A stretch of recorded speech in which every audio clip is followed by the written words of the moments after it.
Hello साथियों, नमस्कार साथियों, आपका रोजगार आईटीआई अवधेश में स्वागत है। साथियों, आज की क्लास में हम बात करने वाले हैं ITI second year fitter trade theory. इसके पहले साथियों, आपको पता ही है कि हमने जो है आपको टोटल 3 क्लास कंप्लीट करा दिया है। ये जो है चौथा क्लास है और इस क्लास में लगभग हम 100 प्रश्नों पे बात करने वाले हैं। सीधे तौर पे अगर हम बात करें मेरे भाई, तो आपका जो थर्ड सेमेस्टर का निमी पैटर्न का पीडीएफ है, आज के डेट में हम उसे पूर्ण रूप से समाप्त कर देंगे। ठीक है, तो जो भी साथी पिछली क्लास को न देखे हों, वे साथी जो है चैनल के प्लेलिस्ट में जाकर वहां पर जो है क्लास है और वहां से जो है आप क्लास देख सकते हैं। मैंने पहले भी आपको बताया था मेरे भाई कि जो निमी पैटर्न पे आधारित प्रश्न है, यहीं से जो है प्रश्न आप लोगों की परीक्षा में पूछे जाते हैं। तो यहाँ पर आइए साथियों, क्लास को स्टार्ट करते हैं।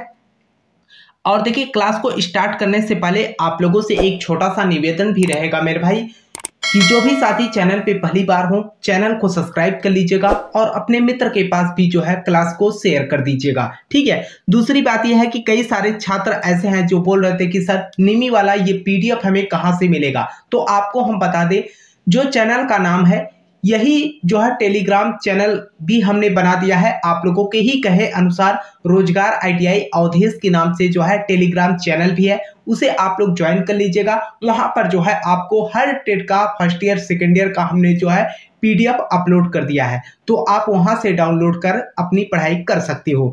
तो यहाँ पर देखिए, जो पहला प्रश्न आप आज की डेट में कह रखा है, यहाँ पर देखिए कह रखा है कि तांबा और इसकी मिश्र धातु के लिए किस लैपिंग विकल्प का उपयोग किया जाता है। तांबा और इसकी मिश्र धातु के लिए किस लैपिंग वैकल्प का जो है उपयोग किया जाता है। तो इसमें जो है अगर हम बात करें वनस्पति तेल का या मशीन ऑयल का या घुलनशील तेल का या पेट्रोलियम जेली का, तो इसमें हम क्या करते हैं, घुलनशील ऑयल का प्रयोग करते हैं। तो आंसर आपका यहाँ पर क्या बनेगा, सी बन जाएगा। आइए अगले प्रश्न पे हम बात करते हैं।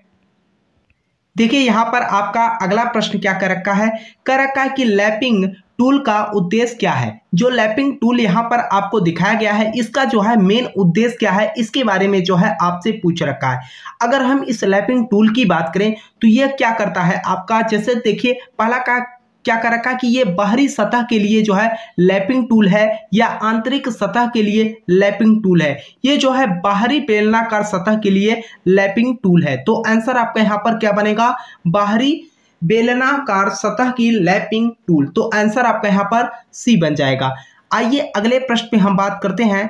तो देखिए आपका अगला प्रश्न यहाँ पर क्या कर रखा है, अगला प्रश्न कह रखा है कि उस उष्मा उपचार में वह तापमान क्या है जो स्ट्रक्चर को ऑस्टेनाइट में 723 सेंटीग्रेड के बाद जो है बदल जाता है। तो इसमें जो है जो बदलाव होता है आपका लोअर क्रिटिकल टेम्परेचर पर ही क्या होता है, बदलाव हो जाता है। तो आंसर आपका यहाँ पर क्या बनेगा, ए बन जाएगा। आइए अगले प्रश्न पे हम बात करते हैं। तो देखिए आपका अगला प्रश्न यहाँ पर क्या कर रखा है, देखिए आपका अगला प्रश्न यहाँ पर क्या कर रखा है, अगला प्रश्न कह रखा है कि यदि गर्म स्टील को धीरे धीरे ठंडा किया जाता है तो पुरानी संरचना के बनाए रखा जाता है और इसमें बारीकी ग्रेन्स होंगे जो इसे आसानी से मशीन करने योग्य बना देता है। देखिए आप, यदि हम गर्म स्टील को धीरे धीरे ठंडा करते हैं तो पुरानी संरचना को बनाए रखा जाता है और इसमें बारीकी ग्रेन्स होंगे, इसे आसानी से मशीनिंग करने योग्य बना लिया जाता है। तो ये जो है किसके थ्रू किया जाता है, एनेलिंग के थ्रू किया जाता है। तो आंसर आपका यहाँ पर ए बन जाएगा। ठीक, आइए अगले प्रश्न पे हम बात करते हैं। देखिए आपका अगला प्रश्न यहाँ पर क्या कर रखा है, कह रखा है कि एक नई संरचना बनाने के लिए तेजी से ठंडा होने वाले गर्म स्टील का नाम क्या है। एक नई संरचना बनाने के लिए तेजी से ठंडा होने वाले गर्म स्टील का नाम क्या है, उसके बारे में जो है यह आपसे पूछ रखा है। फेराइट का या ऑस्टेनाइट का या मार्टेसाइट का। तो ये जो है आपका मार्टेसाइट हो जाएगा आंसर। तो आइए नेक्स्ट प्रश्न में बात करते हैं। अगला प्रश्न आपका यहाँ पर क्या कर रखा है, देखिए अगला प्रश्न कर रखा है कि काटने की क्षमता को जोड़ने और स्टील पर घिसने का प्रतिरोध उत्पन्न करने की प्रक्रिया क्या होती है। काटने की क्षमता को जोड़ने की जोड़ने और स्टील पर घिसने की प्रतिरोध उत्पन्न करने की प्रक्रिया को क्या कहा जाता है? तो यहाँ पर जो है देखिए, अगर हम ऑप्शन की बात करें तो यह जो है आपका टेम्परिंग, एनेलिंग, नॉर्मलाइजिंग, ये हार्डनिंग, तो ये आपका हार्डनिंग हो जाएगा। तो आंसर आपका यहाँ पर डी बनेगा। आइए अगले प्रश्न पे हम बात करते हैं। तो देखिए आपका अगला प्रश्न यहाँ पर क्या कर रखा है, कर रखा है कि चरम भंगुरता को दूर करने और स्टील में टफनेस और शॉक रेजिस्टेंस को प्रेरित करने के लिए क्या प्रक्रिया अपनाई जाती है? तो इसमें जो है हम क्या करते हैं, यहाँ पर अगर हम बात करें तो सीधे तौर पे हम टेम्परिंग कर देते हैं। तो आंसर आपका यहाँ पर क्या बनेगा, ए बन जाएगा। आइए अगले प्रश्न पे हम बात करते हैं। तो देखिए आपका अगला प्रश्न यहाँ पर क्या कह रखा है, अगला प्रश्न कह रखा है कि स्टील को आवश्यक तापमान तक गर्म करने और उसी तापमान में एक समय के लिए रखने की प्रक्रिया क्या होती है? प्रक्रिया जो है क्या होती है, ये जो है आपसे पूछ रखा है। तो यहाँ पर सॉकिंग, हीटिंग, तो आपका यहाँ पर क्या हो जाएगा, सॉकिंग आंसर हो जाएगा। तो आंसर आपका यहाँ पर ए बन जाएगा। आइए अगले प्रश्न पे हम बात करते हैं। तो देखिए आपका अगला प्रश्न यहाँ पर, देखिए यहाँ पर आपका अगला प्रश्न क्या कर रखा है, कर रखा है कि ऊष्मा उपचार प्रक्रिया में उपयोग किए जाने वाले ब्राइन सॉल्यूशन पानी, तेल और हवा का उद्देश्य क्या होता है? ऊष्मा उपचार प्रक्रिया में उपयोग किए जाने वाले ब्राइन सॉल्यूशन जो आपका पानी या तेल और हवा का उद्देश्य क्या होता है? अगर हम बात करो तो ये जो है सॉकिंग, ये जो है कन्वेंचिंग जो है करता है, क्या कन्वेंचिंग। तो आंसर आपका यहाँ पर क्या बन जाएगा, बी बन जाएगा। आइए अगले प्रश्न पे हम बात करते हैं।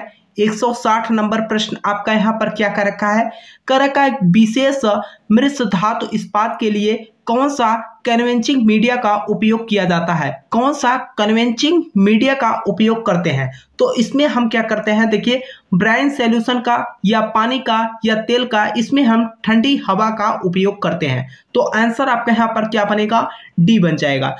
आइए अगले प्रश्न पे हम बात करते हैं। तो देखिए आपका अगला प्रश्न यहाँ पर 161 नंबर क्या कर रखा है, कर रखा है कि 400 सेंटीग्रेड से नीचे के तापमान पर कठोरीकृत स्टील को पुनः गर्म करके फिर ठंडा करने के लिए किया गया ऊष्मा उपचार प्रक्रिया का नाम क्या है? यहाँ पर उस प्रक्रिया का जो है आपसे नाम पूछ रखा है। तो यहाँ पर अगर हम बात करें सीधे तौर पे, तो ये जो है आपका क्या हो जाता है, टेम्परिंग हो जाता है। तो ऐसे कंडीशन में हम क्या करते हैं, टेम्परिंग करते हैं। तो आंसर आपका यहाँ पर ए बन जाएगा। आइए अगले प्रश्न पे हम बात करते हैं। तो देखिए आपका अगला प्रश्न यहाँ पर क्या कह रखा है, अगला प्रश्न कह रखा है कि एनेलिंग का फायदा क्या होता है? जो एनेलिंग किया जाता है इसका मेन जो है पर्पज क्या है, या इसका जो है उद्देश्य क्या होता है? ये जो है आपका जो है आंतरिक तनाव को दूर करने के लिए या काटने की क्षमता को जोड़ने के लिए, यह क्या करता है, आंतरिक तनाव को दूर करने के लिए हम क्या करते हैं, एनेलिंग का कार्य करते हैं, या एनेलिंग का जो है फायदा होता है। तो आंसर आपका यहाँ पर ए बन जाएगा। आइए अगले प्रश्न पे हम बात करते हैं। देखिए आपका अगला प्रश्न यहाँ पर क्या कर रखा है, अगला प्रश्न कर रखा है कि स्टील घटकों के आंतरिक दोषों को दूर करने की प्रक्रिया क्या है? स्टील घटकों के आंतरिक दोषों को दूर करने की प्रक्रिया क्या होती है, उसके बारे में आपसे पूछ रखा है। स्टील की एनेलिंग के लिए या स्टील की नॉर्मलाइजिंग के लिए। और अगर हम बात करें तो ये क्या करता है, स्टील की नॉर्मलाइजिंग करता है। तो आंसर आपका यहाँ पर क्या बन जाएगा, बी बन जाएगा। आइए अगले प्रश्न पे हम बात करते हैं। तो देखिए आपका अगला प्रश्न नीमी ने क्या कर रखा है। देखिए मेरे भाई, आप लोगों के लिए मैं इतना मेहनत कर रहा हूं, तो जो भी साथी चैनल पे पहली बार हो चैनल को सब्सक्राइब कर लीजिएगा और अपने मित्र के पास भी जो है क्लास को शेयर कर देना, ताकि वे भी जो है क्लास से जुड़कर अपनी पढ़ाई कर सके। और आपको मैंने पहले भी बताया था मेरे भाई, पहले ही क्लास से, कि आपको नीमी पैटर्न का पीडीएफ जरूर पढ़ के जाना है, और यहीं से जो है प्रश्न आप लोगों के परीक्षा में पूछे जाते हैं। तो देखिए यहाँ पर जो है आपका अगला प्रश्न क्या कर रखा है, कर रखा है कि रोशनी टार्क को संचारित करने के लिए किस कुंजी का उपयोग किया जाता है? किस कुंजी का हम यहाँ पर उपयोग करते हैं? तो जैसे सैडल की का या वुडरप की का, तो इसमें हम वुडरप की का उपयोग करते हैं। तो आंसर आपका यहाँ पर बी बनेगा। आइए अगले प्रश्न में हम बात करते हैं। तो देखिए आपका अगला प्रश्न यहाँ पर क्या कर रखा है, कर रखा है कि स्टील के यांत्रिक गुणों जैसे स्ट्रेंथ, चिमड़पन, डक्टिलिटी कैसे प्रभावित होते हैं। ये जो आपके 3-4 जो है यांत्रिक गुणों को जो है यहाँ पर दर्शाया गया है। तो यह जो है आपका क्या करते हैं, टेम्परिंग के द्वारा, ये हार्डनिंग के द्वारा जो है अपने गुण को व्यक्त करते हैं। तो आंसर आपको यहाँ पर क्या बन जाएगा, बी बन जाएगा। आइए अगले प्रश्न पे हम बात करते हैं। देखिए आपका अगला प्रश्न यहाँ पर क्या कर रखा है कि किस बियरिंग की ऊष्मीय चालकता कम होती है। किस बियरिंग की ऊष्मीय चालकता जो है कम होती है उसके बारे में आपसे पूछ रखा है। यहाँ पर नायलॉन या टेफ्लॉन या सिंटर्ड अलाय या लैमिनेटेड फेलोलिक्स। तो ये आपका आंसर क्या बन जाएगा, यहाँ पर 66 का डी बन जाएगा। ठीक है, 166 का। आइए अगले प्रश्न पे हम बात करते हैं। 167 नंबर आपका क्या कर रखा है कि बॉल बीयरिंग में प्रदान किए गए गहरे ग्रूवेस वाले बॉल रेसेस का उद्देश्य क्या है। बॉल बीयरिंग में प्रदान किए गए गहरे ग्रूवेसेस बॉल वाले बॉल रेसेस का उद्देश्य क्या है, इसके बारे में आपसे पूछ रखा है। तो यहाँ पर अगर हम बात करें तो पहला आपका कर रखा है कि झटके झेलने के लिए या जनरल लोड ले जाने के लिए, अच्छी थ्रस्ट का सामना करने के लिए। तो आपका आंसर यहाँ पर क्या बनेगा, सी बन जाएगा, अच्छी थ्रस्ट का सामना करने के लिए। तो आइए अगले प्रश्न पे हम बात करते हैं। तो देखिए आपका अगला प्रश्न यहाँ पर क्या कर रखा है कि डबल रोलर बेयरिंग का उपयोग क्यों किया जाता है। जो डबल रोलर बेयरिंग होते हैं इनका उपयोग क्यों किया जाता है, यह जो है आपसे पूछ रखा है। इसका मेन रीजन क्या होता है। तो यहाँ पर अगर हम बात करें तो कह रखा है पहला अच्छी भार लेने के लिए या रेडियल लोड लेने के लिए। ठीक है, अगला आपसे कर रखा है कि भारी अच्छी भार लेने के लिए। अगला आपसे यहाँ पर कर रखा है कि भारी रेडियल भार को जो है लेने के लिए। तो आंसर आपका यहाँ पर क्या बनेगा, डी बन जाएगा।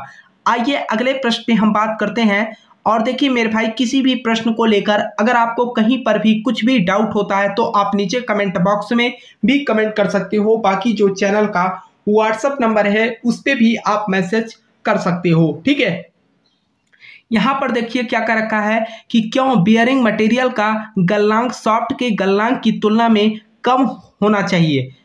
क्यों बियरिंग मटेरियल का गलनांक जो है सॉफ्ट के गलनांक तुलना में जो है कम होना चाहिए। तो यहाँ पर कम इसलिए होना चाहिए क्योंकि यहाँ पर अगर हम बात करें सीधे तौर पे आपका जो डिजाइन किया जाता है यहाँ पर सॉफ्ट का, उसके तहत ही जो है यह गलनांक कम नहीं रहेगा। तो यहाँ पर थोड़ा सा नुकसान होगा सॉफ्ट के साथ। ठीक है, तो आंसर आपका यहाँ पर क्या बन जाएगा, ए बन जाएगा। आइए अगले प्रश्न पे हम बात करते हैं। देखिए आपका अगला प्रश्न यहाँ पर क्या कर रखा है कि इस वार्सल का नाम क्या है। जो वार्सल आपको यहाँ पर दिखाया गया है इसका जो है नाम क्या है। अगर हम इसके नाम की बात करें तो ये जो है आपका कौन सा वार्सल है। तो यह जो है देखिए पहला कर रखा है कि आंतरिक प्रकार का वार्सल या बाहरी प्रकार का वार्सल। ये जो है आंतरिक और बाहरी वार्सल में उपयोग किया जाता है। तो आंसर आपका यहाँ पर क्या हो जाएगा, सी बन जाएगा।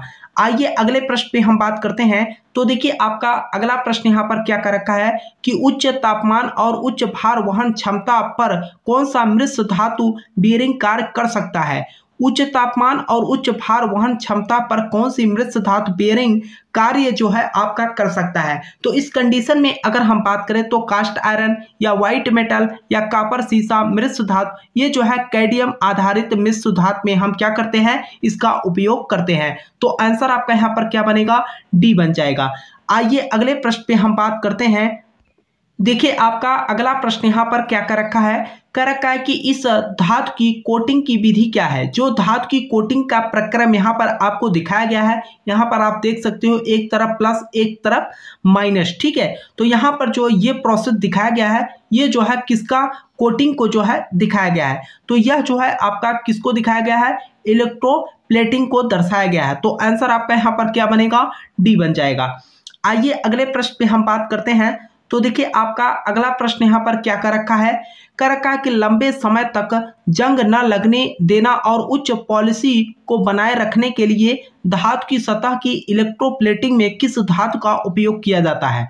लंबे समय तक जंग न लगने देना और उच्च पॉलिसी को बनाए रखने के लिए धातु की सतह को इलेक्ट्रोप्लेटिंग में किस धातु का उपयोग किया जाता है। तो इसमें हम किस धातु का उपयोग करते हैं, यह जो है आपसे पूछ रखा है। कह रखा है कि लेड का या निकिल का, इसमें हम क्रोमियम का उपयोग करते हैं। तो आंसर आपका यहाँ पर क्या बन जाएगा, सी बन जाएगा। आइए अगले प्रश्न पे बात करते हैं। तो देखिए आपका अगला प्रश्न यहाँ पर क्या कर रखा है। अगला प्रश्न कर रखा है कि कौन सी धातु संक्षारण प्रतिरोधी की रक्षा करती है और कोटिंग पर तापमान भिन्नता के कारण दरार या छीलता नहीं है। दरार या छीलता नहीं है, तो यह जो है आपके जस्ता जो होता है इसी में पाया जाता है। तो आंसर आपका यहाँ पर क्या होता है, डी बन जाएगा। ठीक है, आइए अगले प्रश्न पे बात करते हैं। तो देखिए आपका अगला प्रश्न यहाँ पर क्या कर रखा है। कर रखा है कि रासायनिक संयंत्र और खाद्य प्रोसेसिंग में किस संक्षारण प्रतिरोधी धातु का उपयोग किया जाता है। किस संक्षारण प्रतिरोधी धातु का यहाँ पर हम उपयोग करते हैं। लेड का अगला ऑप्शन आपसे कह रखा है। देखिए आगे आपसे कह रखा है या तांबा का या एल्युमिनियम का। तो इसमें जो है हम स्टेनलेस स्टील का जो है प्रयोग करते हैं। तो आंसर आपका यहाँ पर क्या बनेगा, डी बन जाएगा। आइए अगले प्रश्न पे बात किया जाए। तो देखिए आपका अगला प्रश्न यहाँ पर क्या कर रखा है। कह रखा है कि थ्रस्ट बॉल बेयरिंग का उद्देश्य क्या होता है। जो थ्रस्ट बॉल बेयरिंग होता है इसका जो है मेन उद्देश्य क्या होता है, यह जो है आपसे पूछ रखा है। तो यहाँ पर अगर हम बात करें, ये जो है अच्छी लोड को सहता है या रेडियल लोड या अच्छी थ्रस्ट लोड, ये जो है वर्टिकल थ्रस्ट लोड को जो है क्या करता है, ये जो है आपका थ्रस्ट बॉल बेयरिंग का मेन उद्देश्य होता है। तो आंसर आपका यहाँ पर क्या बन जाएगा, डी बन जाएगा। आइए अगले प्रश्न पे हम बात करते हैं। तो अगला प्रश्न देखिए आपका, और आपको मैं बता दूं मेरे भाई, जो भी स्टूडेंट है, जैसे आप लोगों ने फर्स्ट ईयर का पेपर दे के आया है ना, तो आपने देखा होगा मेरे भाई कि उसमें जो है जब आपने पेपर दिया होगा तो उसमें मैक्सिमम प्रश्न, अगर हम बात करें 10 से 12 प्रश्न आप लोगों के सीधे चित्र से रिलेटेड जो है आपके परीक्षा में, सीबीटी परीक्षा में प्रश्न पूछे गए थे। उसी तरीके से आप लोगों के सेकंड ईयर के ही पेपर में जो है प्रश्न पूछे जाएंगे। तो यहाँ पर देखिए आपका अगला प्रश्न क्या कर रखा है कि इस बेयरिंग का नाम क्या है। जो बेयरिंग का प्रोसेस यहाँ पर आपको दिखाया गया है, इसका जो है सीधे तौर पे आपसे नाम पूछ रखा है। इसको जो है देख के आपको बताना है कि आखिर ये कौन सा बेयरिंग है। तो ये जो है आपका निडल बेयरिंग है। कौन सा, निडल बेयरिंग के नाम से जाना जाता है। तो आंसर आपका यहाँ पर क्या बन जाएगा, ए बन जाएगा। आइए अगले प्रश्न पे हम बात करते हैं। तो देखिए आपका अगला प्रश्न यहाँ पर क्या कर रखा है। कर रखा है कि कनेक्टिंग रॉड और इलेक्ट्रिकल मोटर्स में कौन सी बेयरिंग सामग्री का उपयोग किया जाता है। कनेक्टिंग रॉड और इलेक्ट्रिकल मोटर्स में कौन सी बेयरिंग सामग्री का उपयोग किया जाता है। किस बेयरिंग सामग्री का हम उपयोग करते हैं, इसके बारे में पूछ रखा है। तो यहाँ पर व्हाइट मेटल का या स्टैंडर्ड अलॉय का या एल्युमिनियम मिश्र धातु का। तो इसमें हम क्या करते हैं, कॉपर लीड मिश्र धातु का उपयोग करते हैं। तो आंसर आपका यहाँ पर डी बनेगा। आइए अगले प्रश्न पे हम बात करते हैं। तो देखिए आपका अगला प्रश्न यहाँ पर क्या कर रखा है। अगला प्रश्न आपसे कह रखा है कि रक्षात्मक सतह प्राप्त करने के लिए अन्य धातु के साथ लेपित धातु के संचालन क्या है। रक्षात्मक सतह प्राप्त करने के लिए अन्य धातु के साथ लेपित धातु संचालन क्या होता है, ये जो है आपसे पूछ रखा है। तो यहाँ पर अगर हम बात करें तो देखिए ऑप्शन आपका क्या कर रखा है कि क्लाइडिंग या गैल्वेनाइजिंग, या इसमें जो है इलेक्ट्रोप्लेटिंग हो जाएगा। तो आंसर आपका यहाँ पर क्या बनेगा, डी बन जाएगा। देखिए अगला प्रश्न आपसे यहाँ पर क्या कर रखा है। अगला प्रश्न कर रखा है कि जंग को रोकने के लिए कैलोराइजिंग प्रक्रिया में किस धातु के पाउडर का उपयोग किया जाता है। किस धातु के पाउडर का हम यहाँ पर उपयोग करेंगे। तो इसमें जो है जैसे कि देखिए अगर हम बात करें ऑप्शन का, तो यहाँ पर कर रखा है कि जिंक पाउडर का या निकल पाउडर का या क्रोमियम पाउडर का। इसमें जो है हम क्या करते हैं, एल्युमिनियम पाउडर का जो है प्रयोग करते हैं। तो आंसर आपका यहाँ पर डी बन जाएगा। ठीक, आइए अगले प्रश्न पे हम बात करते हैं। तो देखिए आपका अगला प्रश्न यहाँ पर क्या कर रखा है। अगर हम अगले प्रश्न की बात करते हैं तो कह रखा है कि जंग के रोकथाम के लिए क्रोमाइजिंग प्रक्रिया के लिए आवश्यक तापमान क्या होता है। जो आवश्यक तापमान यहाँ पर क्रोमाइजिंग के लिए रखा गया है वह कितना है। तो यहाँ पर जो है आपका टोटल 1300 से 1400 सेंटीग्रेड तक रखा जाता है। तो आंसर आपका यहाँ पर क्या बनेगा, डी बन जाएगा। ठीक है, आइए अगले प्रश्न पे हम बात करते हैं। तो देखिए आपका अगला प्रश्न यहाँ पर क्या कर रखा है। अगला प्रश्न आपसे कर रखा है कि किस धातु में रासायनिक प्रतिक्रिया के लिए उच्च प्रतिरोध होता है। किस धातु में रासायनिक प्रक्रिया के लिए उच्च प्रतिरोध होता है। तो यहाँ पर लेड की बात की है, निकेल, तांबा, एल्युमिनियम। तो इसमें जो है हम किसका उपयोग करते हैं, तो निकेल का उपयोग करते हैं। तो आंसर आपका यहाँ पर बी बन जाएगा। आइए अगले प्रश्न पे हम बात करते हैं। तो देखिए आपका अगला प्रश्न यहाँ पर क्या कर रखा है। देखिए आपका अगला प्रश्न यहाँ पर क्या कर रखा है, कह रखा है कि यक्ष के रूप में चिन्हित भाग का नाम क्या है। जो यक्ष के रूप में चिन्हित भाग यहाँ पर दिखाया गया है आपके लिए।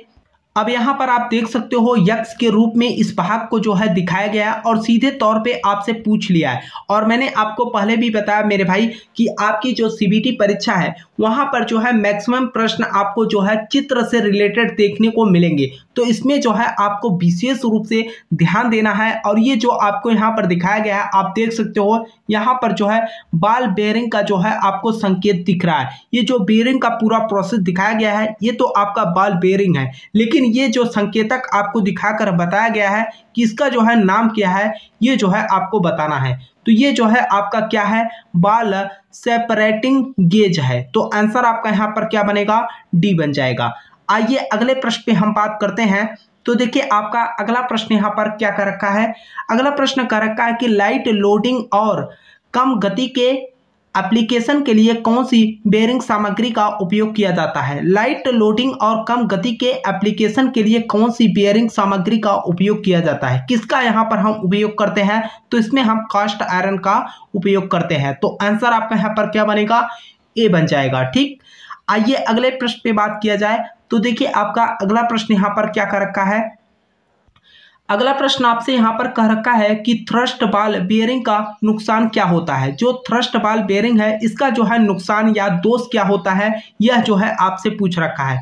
अगर हम इसके दोष की बात करें तो यहाँ पर देखिए पहला कह रखा है कि कोई भी रेडियल लोड नहीं ले जा सकता। तो ये तो रेडियल लोड ही ले जाता है ना। क्षैतिज एंड थ्रस्ट नहीं ले सकता, यहाँ ये जो है क्षैतिज एंड थ्रस्ट को नहीं ले जा सकता। तो आंसर आपका यहाँ पर क्या बन जाएगा, बी ही बन जाएगा। ठीक है, आइए अगले प्रश्न पे हम बात करते हैं।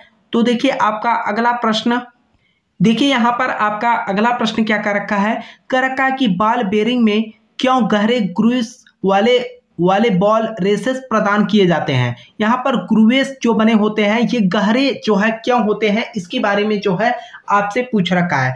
हम यहाँ पर बात करें तो झटकों को सहन करने के लिए, यह जो है अच्छी थ्रस्ट को जो है सहन करने के लिए जो है बनाया जाता है। तो आंसर आपका यहाँ पर क्या बन जाएगा, बी बन जाएगा। ठीक, आइए अगले प्रश्न पे बात करते हैं। तो अगला प्रश्न आपसे यहाँ पर क्या कर रखा है, कर रखा है कि किस बेयरिंग में लोडिंग बेयरिंग अक्ष के पैरेलल होता है। किस बेयरिंग में लोडिंग बेयरिंग अक्ष के पैरेलल होता है। यहाँ पर समांतर पूछ रखा है। तो यह जो है आपका थ्रस्ट बेयरिंग में पाया जाता है। जैसा कि मैं ये थ्रस्ट बेयरिंग से रिलेटेड आपको जो है ये दूसरी बार मैं प्रश्न को रिपीट कर रहा हूँ। तो आंसर आपका यहाँ पर क्या बनेगा, सी बन जाएगा। आइए अगले प्रश्न पे बात करते हैं। तो देखिए आपका अगला प्रश्न यहाँ पर क्या कर रखा है।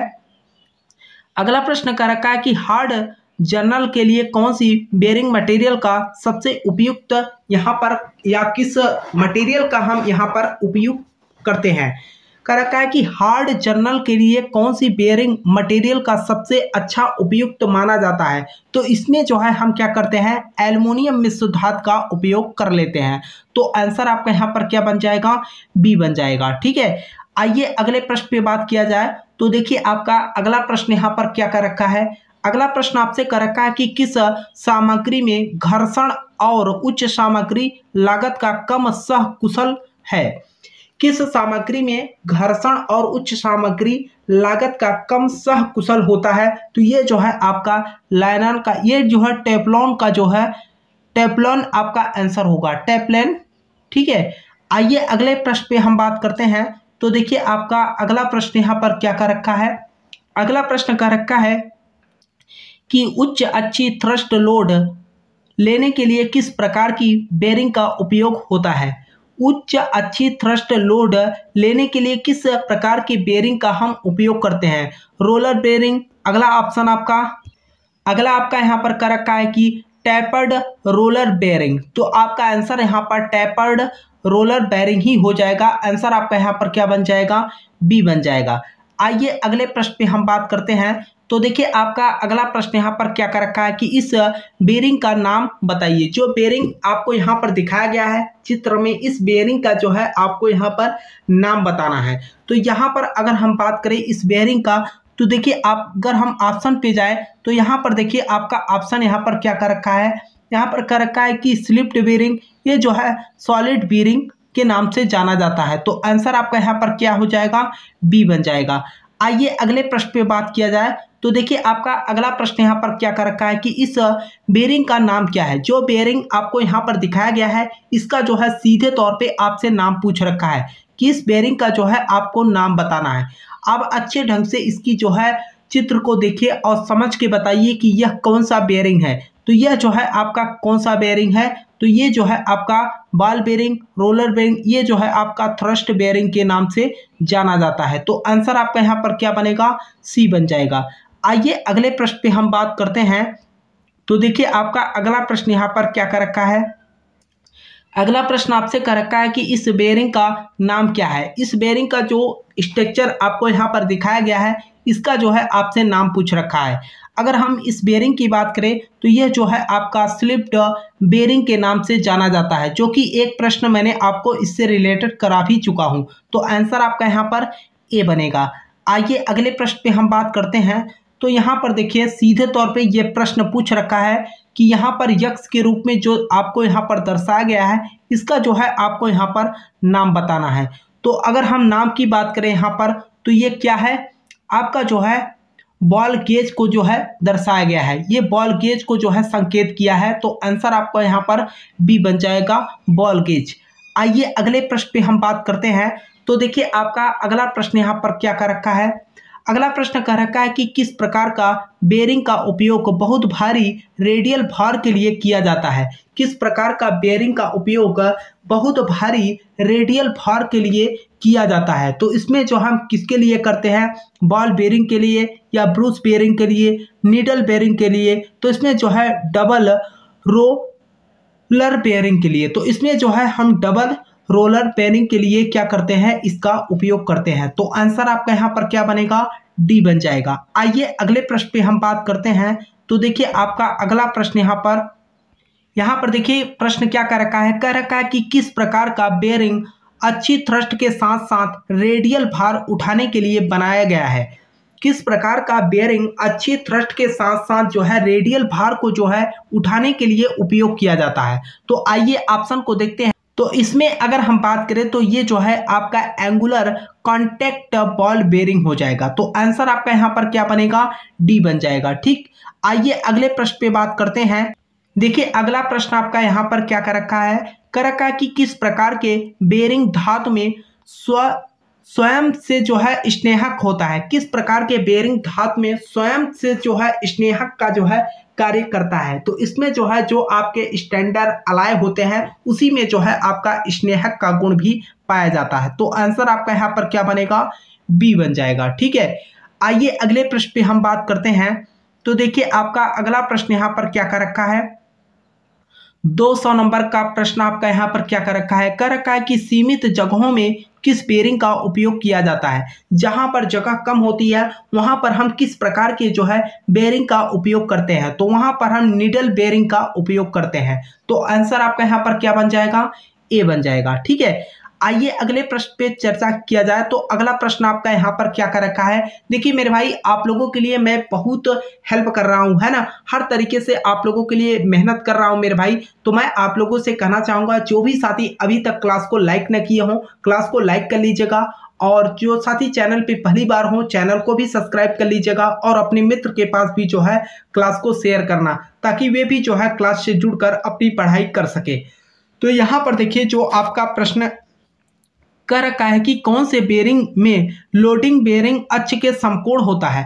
कौन से बेरिंग में लोडिंग बेरिंग अक्ष के जो है समकोण होता है। तो ये जो है आपका क्या हो जाएगा, जनरल बेरिंग हो जाएगा। तो आंसर आपका यहाँ पर क्या बनेगा, बी बन जाएगा। ठीक है, आइए अगले प्रश्न पे हम बात करते हैं। तो देखिए आपका अगला प्रश्न यहाँ पर क्या कह रखा है, अगला प्रश्न कह रखा है कि सीधे तौर पे यहाँ पर अगर हम देखें यहाँ पर देखिए आपसे क्या कर रखा है कि which type of bearing has a provision for wear adjustment, which type of bearing has a provision for wear adjustment. तो इसमें अगर हम बात करें तो यहाँ पर सीधे तौर पे पूछ रखा है कि एडजस्टेबल स्लाइड बेयरिंग, तो यहाँ पर किस प्रकार के हम बेयरिंग का इस्तेमाल करेंगे, तो इसमें जो है हम एडजस्टेबल स्लाइड का बेयरिंग का उपयोग करेंगे। तो आंसर आपका यहाँ पर ए बन जाएगा। आइए अगले प्रश्न पे बात किया जाए। तो अगला प्रश्न आपका यहाँ पर देखिए क्या कर रखा है कि इस कुंजी का प्रकार का जो है, यहाँ पर जो आपको कुंजी दिखाया गया है, ये जो कुंजी का आपको यहाँ पर चित्र दिखाया गया है और सीधे तौर पे आपसे यहाँ पर पूछ रखा है कि ये जो है कौन सा आपका की दिखाया गया है। तो ये जो है आपका कौन सा की है, देखिए पहला कर रखा है कि फेदर की, अगला ऑप्शन यहाँ पर आगे आपसे कर रखा है कि गिव हेड की, ये जो है आपका बुडरप की जो है दर्शाया गया है। तो आंसर आपका यहाँ पर क्या बनेगा, सी बन जाएगा। आइए अगले प्रश्न पे हम बात करते हैं। तो देखिए आपका अगला प्रश्न यहाँ पर क्या कर रखा है कि बॉल बेयरिंग का कौन सा हिस्सा बेयरिंग असेंबली के साथ घूमता नहीं है। बॉल बेयरिंग का कौन सा हिस्सा बेयरिंग असेंबली के साथ जो है घूमता नहीं है, यह जो है आपसे पूछ रखा है। तो ये जो है आपका क्या हो जाएगा, आउटर रेस जो है ये घूमता नहीं है। तो आंसर आपका यहाँ पर क्या बनेगा, सी बन जाएगा। आइए अगले प्रश्न पे बात करते हैं। तो देखिए आपका अगला प्रश्न यहाँ पर क्या कर रखा है कि एल्युमिनियम मिश्र धातु बेयरिंग में बियरिंग और जर्नल के बीच अतिरिक्त कनेक्शंस क्यों दी गई है। एल्युमिनियम मिश्र धातु और बेयरिंग में बियरिंग और जर्नल के बीच अतिरिक्त क्लियरेंस होना चाहिए यहाँ पर, ठीक है। क्लियरेंस क्यों दी गई है, तो ये जो है क्लियरेंस किस लिए दिया जाता है, तो यहाँ पर अगर हम बात करें तो ये जो है स्नेहक को स्वतंत्रता रूप से बहने के लिए या लीनियर विस्तार पर काबू पाने के लिए, अगला कर रखा है कि गुणांक विस्तार को दूर करने के लिए, आगे आपसे कर रखा है कि हाई थर्मल एक्सपेंशन पर काबू पाने के लिए। तो आंसर आपका यहाँ पर क्या बनेगा, डी बन जाएगा। आइए अगले प्रश्न पे हम बात करते हैं। तो देखिए आपका अगला प्रश्न यहाँ पर क्या कर रखा है कि बियरिंग असेंबली में रोलिंग तत्वों का एक साथ गुच्छन होना कैसे रोका जा सकता है। यहाँ पर जो है केज के द्वारा क्या कर सकते हैं, हम इसे रोक सकते हैं। तो आंसर आपका यहाँ पर जो है ए बन जाएगा। आइए अगले प्रश्न पे हम बात करते हैं। यहाँ पर देखिए आपका अगला प्रश्न क्या कर रखा है कि पाइपों के कार्यों में एल्बो और बेंड का विचलन का कोण कितना होता है। पाइपों के कार्य में एल्बो और बेंड का जो है विचलन का कोण कितना होता है, उसके बारे में जो है आपसे पूछ रखा है। तो यहाँ पर अगर हम बात करें सीधे तौर पे आपका एल्बो जो होता है 90 अंश और बेंड जो है 45 अंश। तो आंसर आपका यहाँ पर क्या बन जाएगा, ए बन जाएगा, ठीक है। आइए अगले प्रश्न पे बात किया जाए। तो अगला प्रश्न आपका यहाँ पर क्या कर रखा है, अगला प्रश्न कर रखा है कि स्टफिंग बॉक्स के पास लगे वाल्व से पानी का प्रवाह को कैसे रोका जा सकता है। तो यहाँ पर पानी के बहाव को जो है हम कैसे रोक सकते हैं, उसके बारे में जो है आपसे पूछ रखा है। तो यहाँ पर जो है स्पिंडल को बदलकर या बोनट को जो है कसना चाहिए, हैंड व्हील को जो है कसना चाहिए। इसमें जो है हम क्या करेंगे, एस्बेस्टस हैम्प के साथ पैकिंग कर देंगे, तो ये जो है लीकेज आपका बंद हो जाएगा। तो आंसर आपका यहाँ पर डी बनेगा। आइए अगले प्रश्न पे हम बात करते हैं। तो देखिए आपका अगला प्रश्न क्या कर रखा है कि पाइप लाइनों में एक्सेंट्रिंग रेड्यूसर की पोजीशन क्या होती है। यहाँ पर इसकी पोजीशन क्या होती है, इसके बारे में जो है आपसे पूछ रखा है। तो ये जो है आपका हॉरिजॉन्टल पोजीशन में जो है होता है। तो आंसर आपका यहाँ पर क्या हो जाएगा, डी बनेगा। आइए अगले प्रश्न पे बात करते हैं। तो देखिए आपका अगला प्रश्न यहाँ पर क्या कर रखा है, कह रखा है कि मजबूती से बंद होने के बाद भी घर के नल से पानी के टपकने को रोकने के लिए उपाय क्या किया जाता है। मजबूती से बंद होने के बाद भी घर के नल से पानी के टपकने को रोकने के लिए हम क्या उपाय करेंगे। तो इसमें जो है नल को बदल देंगे या जो है हम वार्सल का उपयोग करेंगे। तो अगर आप वार्सल लगा देंगे तो वहां पर जो है पानी टपकना जो है बंद हो जाएगा। तो आंसर आपका यहाँ पर बी बन जाएगा। आइए अगले प्रश्न पे हम बात करते हैं। तो अगला प्रश्न आपका यहाँ पर क्या कर रखा है कि पाइपों को कैसे वर्गीकृत किया जाता है। पाइपों को हम कैसे वर्गीकृत करते हैं? तो पाइपों को हम जो है मटेरियल के आधार पर जो है वर्गीकृत करते हैं। तो आंसर आपका यहाँ पर क्या हो जाएगा? मटेरियल के अनुसार जो है हम वर्गीकृत करते हैं। तो आंसर आपका यहाँ पर डी बनेगा। ठीक है, आइए अगले प्रश्न पे बात किया जाए। देखिए यहाँ पर आपका अगला प्रश्न क्या कर रखा है कि इस पाइप फिटिंग का नाम क्या है? जो पाइप फिटिंग आपको यहाँ पर दिखाया गया है इसका जो है आपसे नाम पूछ रखा है। तो यहाँ पर आप देख सकते हो एल्बो लगा है और ये जो एल्बो है ये जो है 45 का है, 45 एल्बो। ठीक है, तो आंसर आपका यहाँ पर क्या बनेगा? ए बन जाएगा। आइए अगले प्रश्न पे हम बात करते हैं। तो देखिए अगला प्रश्न आपका कर रखा है कि इस पाइप फिटिंग का नाम क्या है? जो पाइप फिटिंग आपको यहाँ पर दिखाया गया है इसका जो है सीधे तौर पे आपसे नाम पूछ रखा है। तो आप यहाँ पर देख सकते हो ये जो है आपका रिड्यूसर टी ज्वाइंट जो है दर्शाया गया है। तो आंसर आपका यहाँ पर क्या बनेगा? सी बन जाएगा। आइए अगले प्रश्न पे हम बात करते हैं। तो देखिए आपका अगला प्रश्न यहाँ पर क्या कर रखा है कि ये पाइप फिटिंग का नाम क्या है? जो पाइप फिटिंग आपको यहाँ पर दिखाया गया है ना, तो इस पाइप फिटिंग का नाम क्या है? नाम आपसे पूछ रखा है। ये जो है आपका एक्सटिंग रिड्यूसर जो है ज्वाइंट को दर्शाया गया है। तो आंसर आपका यहाँ पर क्या हो जाएगा? सी बन जाएगा। ठीक है, आइए अगले प्रश्न पे हम बात करते हैं। तो देखिए आपका अगला प्रश्न यहाँ पर क्या कर रखा है? अगला प्रश्न आपसे कर रखा है कि आंतरिक चूड़ियां वाले पाइपलाइन को बंद करने के लिए किस मानक पाइप फिटिंग का उपयोग किया जाता है? आंतरिक चूड़ियां वाले पाइपलाइन को बंद करने के लिए किस मानक पाइप फिटिंग का उपयोग करते हैं? तो इसमें जो है हम किस मानक पाइप फिटिंग का उपयोग करेंगे? तो यहाँ पर जो है हम प्लग का उपयोग करेंगे। तो आंसर आपका यहाँ पर क्या बनेगा? ए बन जाएगा।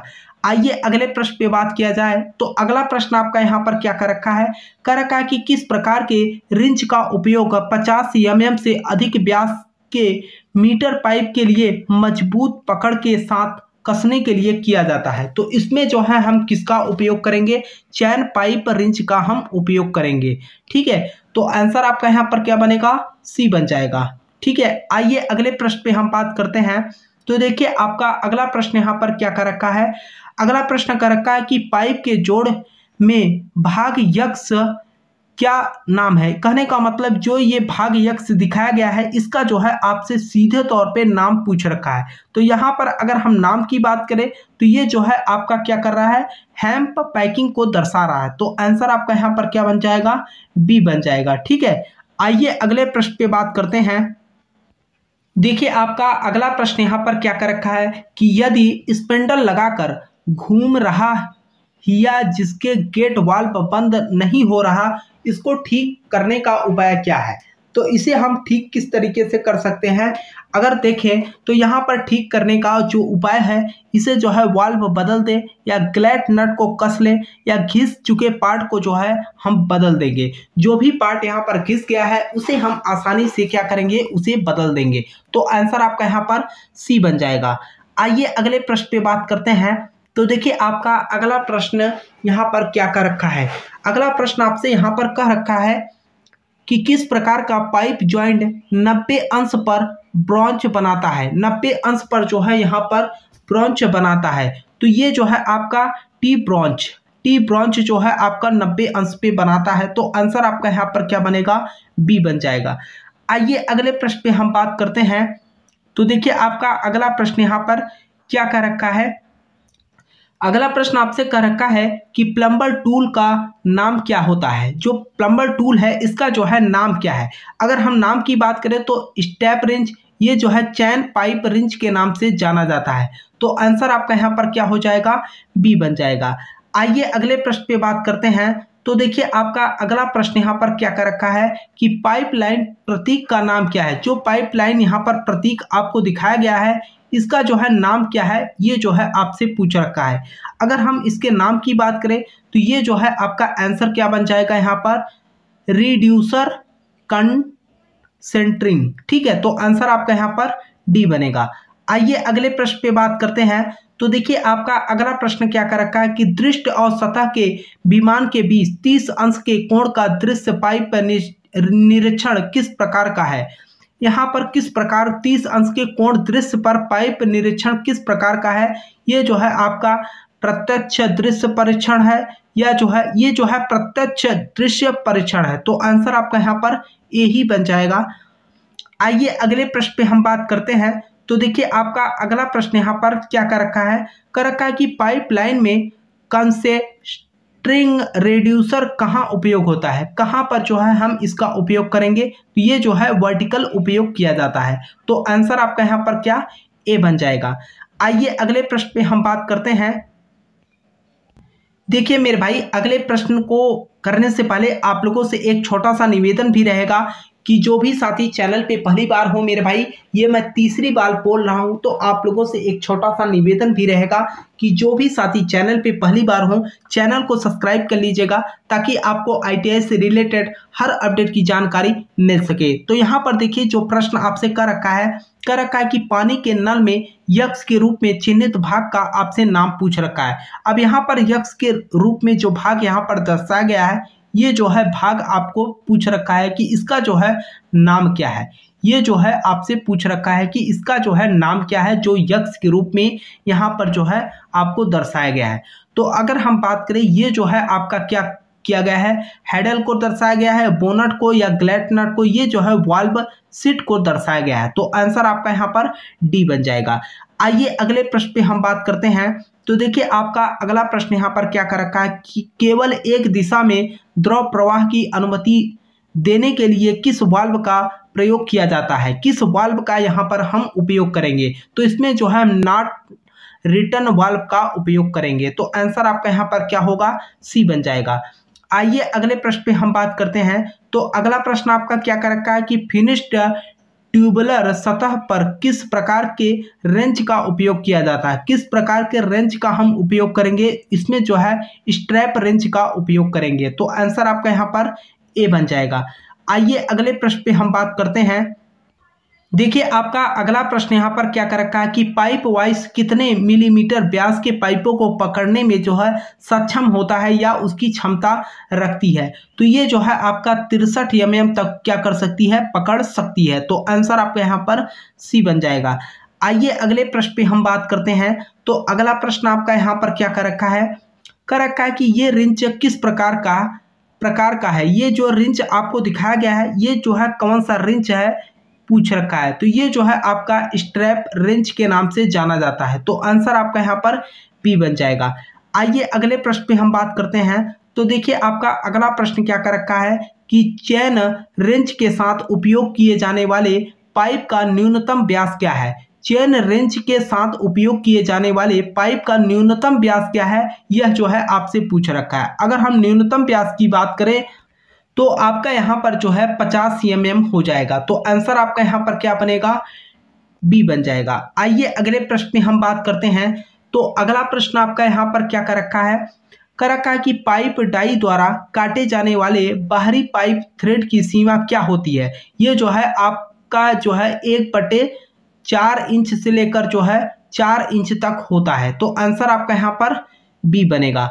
आइए अगले प्रश्न पे हम बात करते हैं।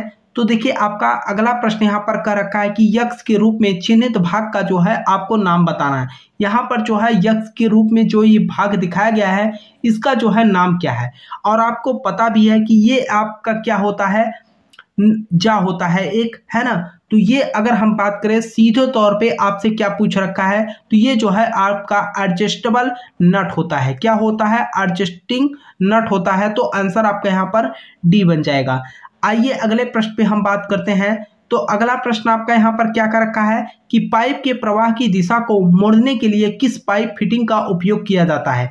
पाइप के प्रवाह की दिशा को मोड़ने के लिए किस पाइप फिटिंग का हम उपयोग करते हैं। तो इसमें जो है हम क्या करते हैं, एल्बो का उपयोग करते हैं। तो आंसर आपका यहाँ पर क्या बन जाएगा, सी बन जाएगा। आइए अगले प्रश्न पे बात किया जाए। तो अगला प्रश्न आपका यहाँ पर क्या कर रखा है कि किस पाइप फिटिंग में 90 अंश और शाखाएं व्यास में समान हो सकती हैं।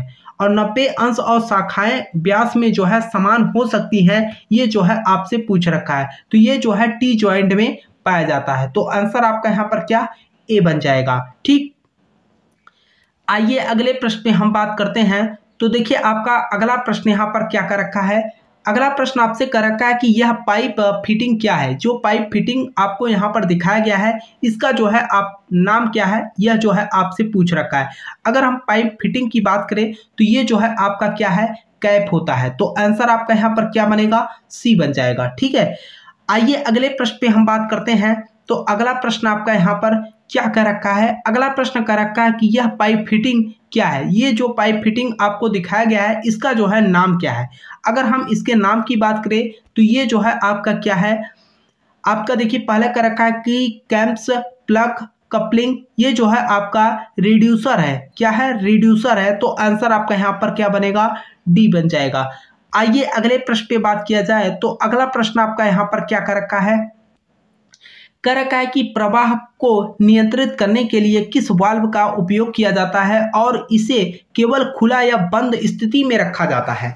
प्रवाह को नियंत्रित करने के लिए किस वाल्व का उपयोग किया जाता है और इसे केवल खुला या बंद स्थिति में रखा जाता है। तो इसे हम क्या कहते हैं, गेट वाल्व के नाम से जानते हैं। तो आंसर आपका यहाँ पर क्या बन जाएगा, ए बन जाएगा। ठीक, आइए अगले प्रश्न पे हम बात करते हैं। तो अगला प्रश्न आपका यहाँ पर क्या कर रखा है, अगला प्रश्न आपसे कह रखा है कि यूनिवर्सल कपलिंग का उपयोग कहाँ किया जाता है। यूनिवर्सल कपलिंग का उपयोग कहाँ करते हैं, तो ये जो है हम ऑटोमोबाइल वाहन में प्रयोग करते हैं। तो आंसर आपका यहाँ पर क्या बनेगा, ए बन जाएगा। ठीक है, आइए अगले प्रश्न पे बात करते हैं।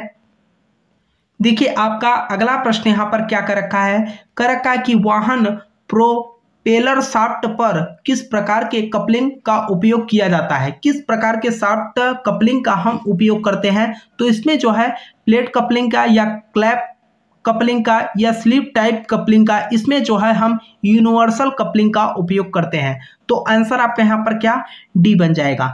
आइए अगले प्रश्न पे बात करते हैं। तो देखिए आपका अगला प्रश्न यहाँ पर क्या कर रखा है, ई लॉन्ग रेडियस एल्बो के लिए त्रिज्या साइज क्या है। लॉन्ग रेडियस एल्बो के लिए त्रिज्या साइज क्या है, उसके बारे में जो है आपसे पूछ रखा है। तो यहाँ पर अगर हम बात करें तो ये जो है आपका क्या होता है, पाइप के बोर के जो है 1.5 टाइम्स, यानी कि अगर हम बात करें तो 1.5 होता है, पाइप के बोर का आधा होता है। तो आंसर आपका यहाँ पर क्या, बी बन जाएगा। आइए अगले प्रश्न पे हम बात करते हैं। तो अगला प्रश्न आपसे कर रखा है कि शॉर्ट रेडियस एल्बो के लिए त्रिज्या साइज क्या होती है। शॉर्ट रेडियस एल्बो के लिए त्रिज्या साइज कितना माना गया है, तो ये जो है बोर पाइप के बराबर माना गया है। तो आंसर आपका यहाँ पर क्या बनेगा, बी बन जाएगा। आइए अगले प्रश्न पे हम बात करते हैं। तो अगला प्रश्न आपका यहाँ पर क्या कर रखा है, कि किसका उपयोग पाइपलाइन को 45 अंश पर मोड़ने के लिए किया जाता है। किसका उपयोग पाइपलाइन को 45 अंश पर मोड़ने के लिए किया जाता है, तो ये जो है आपका एल्बो में जो है किया जाता है। तो आंसर आपका यहाँ पर क्या, ए बन जाएगा। ठीक है, आइए अगले प्रश्न पे हम बात करते हैं। तो अगला प्रश्न आपका यहाँ पर क्या कर रखा है, अगला प्रश्न आपसे कह रखा है कि विभिन्न व्यास की पाइपलाइन को जोड़ने के लिए किस मानक फिटिंग का उपयोग किया जाता है। विभिन्न व्यास की पाइपलाइन को जोड़ने के लिए किस मानक फिटिंग का उपयोग किया जाता है, तो यहाँ पर जो है हम किसका उपयोग करते हैं, रिड्यूसर का जो है उपयोग करते हैं। तो आंसर आपका यहाँ पर क्या, सी बन जाएगा। आइए अगले प्रश्न पे हम बात करते हैं। तो देखिए आपका अगला प्रश्न यहाँ पर क्या कर रखा है कि बाहरी थ्रेड्स के दो पाइपों को जोड़ने के लिए पाइपलाइन में किस प्रकार की फिटिंग का उपयोग किया जाता है। बाहरी थ्रेड्स के दो पाइपों को जोड़ने के लिए पाइपलाइन में किस प्रकार की फिटिंग का उपयोग किया जाता है, तो इसमें जो है हम क्या करते हैं, कपलिंग का उपयोग करते हैं। तो आंसर आपका यहाँ पर क्या, बी बन जाएगा। आइए अगले प्रश्न पे हम बात करते हैं। तो देखिए आपका अगला प्रश्न क्या कर रखा है कि बंद होने के बाद भी नल से पानी टपकने का क्या कारण है। बंद होने के बाद भी अगर नल से पानी टपक रहा है उसका मेन कारण क्या है, तो ये जो है आपका दोषपूर्ण वार्सल है। कहने का मतलब आपका वार्सल में जो है खराबी है। तो आंसर आपका यहाँ पर ए बन जाएगा। ठीक, आइए अगले प्रश्न पे हम बात करते हैं। अगला प्रश्न आपका यहाँ पर क्या कर रखा है, अगला प्रश्न कर रखा है कि क्या चालू होने पर नल में तेज आवाज होती है। क्या चालू होने पर नल में तेज आवाज होती है, ये जो है आपसे पूछ रखा है। तो ये जो है स्पिंडल झुकी होने पर या स्पिंडल थ्रेड घिस जाना, ठीक है। तो आगे आपसे यहाँ पर कह रखा है, अगर हम बात करें आंसर की, तो ये जो है स्पिंडल पर वाल्व ढीला होना, स्पिंडल पर अगर वाल्व ढीला हो जाएगा तो पानी टपकने लगेगा। तो आंसर आपका यहाँ पर क्या हो जाएगा, डी हो जाएगा। ठीक है, तो ये रहा साथियों आज की क्लास, और मुझे उम्मीद है कि आपको जो है क्लास समझ में आई होगी। अगर आपको किसी भी प्रश्न को लेकर कहीं पर भी डाउट हो, आपको मैं बता दूं कि जो नीमी है, नीमी पीडीएफ है, इसमें जो है 3 से 4 प्रश्न जो है गलत भी है ना। तो यहाँ पर मैं आपको जो भी प्रश्न हल कराया मेरे भाई, तो यहाँ पर जो भी प्रश्न हल कराए, यही सब सारे प्रश्न जो है आपके सीबीटी परीक्षा में पूछे जाएंगे। यहाँ तक कि मैं आपको बता दूं, जो प्रश्न पूछे जाते हैं बहुत ज्यादा रिपीटेड प्रश्न होते हैं। अभी आपको हम प्रीवियस ईयर का सोच रहे हैं कि 3-4 सेट जो है एक ही साथ कराकर आपको कंप्लीट दे दे। ठीक, तो मुझे उम्मीद है साथियों कि आप लोग जो है क्लास को लाइक भी करेंगे, और जो भी साथी चैनल पे पहली बार होंगे चैनल को सब्सक्राइब भी कर लेना, ताकि आपको आईटीआई से रिलेटेड क्लास की नोटिफिकेशन और आईटीआई से रिलेटेड हर अपडेट की जानकारी मिल सके। और दूसरी बात यह है कि कई सारे स्टूडेंट बोल रहे थे कि सर इसका पीडीएफ जो है हमें कहाँ मिलेगा, तो आपको रोजगार आईटीआई अवधेश के नाम से टेलीग्राम चैनल है, उसे आप लोग ज्वाइन कर लीजिएगा। वहां पर ऑलरेडी हमने जो है फर्स्ट ईयर और सेकेंड ईयर का जो है पीडीएफ अपलोड कर दिया है, आप वहां से डाउनलोड कर सकते हैं। ठीक है, तब तक के लिए साथियों आपसे मिलते हैं नेक्स्ट क्लास में, तब तक के लिए जय हिंद जय भारत।